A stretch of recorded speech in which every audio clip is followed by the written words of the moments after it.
Hi friends, welcome to நல்லதோர் வீணை channel. இந்த வீடியோவில் எலுமிச்சை ஊறுகாய் எப்படி பண்ணுறதுன்னு பார்க்கலாம். பெரிய சைஸில் 6 லெமன் எடுத்து நல்லா வாஷ் பண்ணிவிட்டு தண்ணி இல்லாமல் நல்லா தொடச்சி எடுத்துருக்கேன்.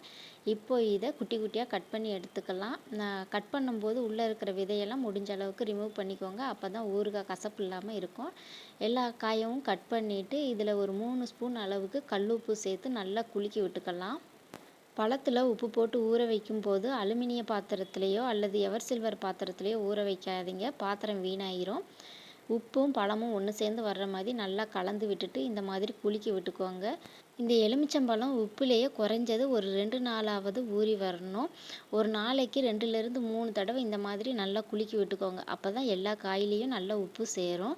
2 நாளைக்கு அப்புறமா இந்த அளவுக்கு ஊறி வந்திருக்கு. உங்களுக்கு டைம் இருந்தால் அப்படின்னா அந்த தோலெல்லாம் நல்லா சாஃப்ட் ஆகிற வரைக்குமே ஊற வச்சு எடுத்துக்கோங்க.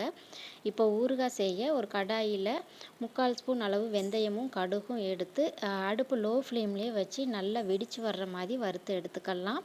ரொம்ப கருக விட்டுறாதீங்க. அதே மாதிரி கடுகுமே அதிகமாக எடுக்காதீங்க, ஒரு மாதிரி கசக்கிற மாதிரி இருக்கும். வறுபட்டு வந்ததுக்கப்புறமா அது நல்லா ஆற வச்சு பவுடர் பண்ணிக்கலாம். இப்போ தாளித்து விடுறதுக்கு கடாயில் எண்ணெய் சேர்த்துக்கலாம். எண்ணெய் தாராளமாக சேர்த்துக்கோங்க.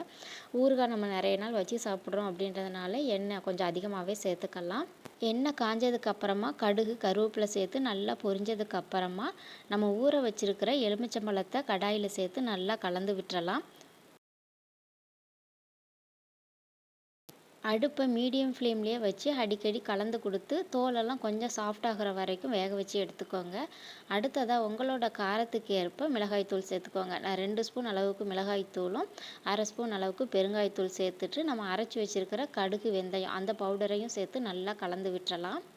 எல்லா காயிலையும் மசாலா படும்படி நல்லா மிக்ஸ் பண்ணி விட்டுட்டு இதில் ஒரு 1/2 ஸ்பூன் அளவுக்கு நாட்டு சர்க்கரை அப்படி இல்லைன்னா வெல்லம் ஏதாவது சேர்த்து நல்லா கலந்து விட்டுறலாம். இந்த மாதிரி கொஞ்சமாக இனிப்பு சேர்க்கும்போது புளிப்பு, காரம், கசப்பு எல்லாத்தையுமே பேலன்ஸ் பண்ணி நல்ல ஒரு டேஸ்ட் கொடுக்கும். அதனால் கட்டாயமாக சேர்த்துக்கோங்க. எல்லாம் சேர்த்து நல்ல எண்ணெய் பிரிஞ்சு வந்ததுக்கப்புறமா ஸ்டவ் ஆஃப் பண்ணிவிட்டு நல்லா ஆறுனதுக்கப்புறமா ஒரு ஏர் டைட்டான பாக்ஸில் போட்டு வச்சிட்டிங்க அப்படின்னா ரொம்ப நாளைக்கு ஊறுகாய் கெட்டு போகாமல் இருக்கும். ட்ரை பண்ணி பார்த்துட்டு எப்படி வந்ததுன்னு கமெண்ட் பண்ணுங்கள். தேங்க்யூ.